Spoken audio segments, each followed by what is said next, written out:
శివుడు విషం ఎందుకు తాగాడు తెలుసా?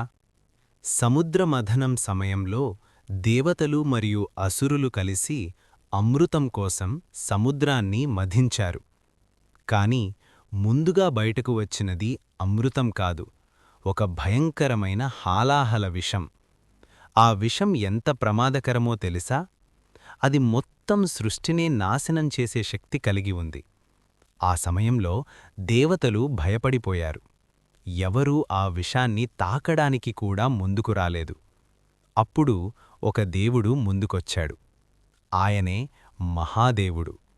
ప్రపంచాన్ని కాపాడటానికి శివుడు ఆ విషాన్ని తాగాడు. అప్పుడు పార్వతీదేవి వెంటనే ఆయన గొంతును పట్టుకుంది. విషం శరీరంలోకి వెళ్లకుండా ఆపింది. అందుకే ఆ విషం ఆయన గొంతులోనే నిలిచిపోయింది. అందుకే శివుడిని నీలకంఠుడు అని పిలుస్తారు. ఇది మనకు చెప్పేది ఒక గొప్ప నిజం. నిజమైన శక్తి అంటే ఇతరులను కాపాడటం, త్యాగం చెయ్యడం. శివుడి మహిమకు హరహర మహాదేవా అని కమెంట్ చెయ్యండి.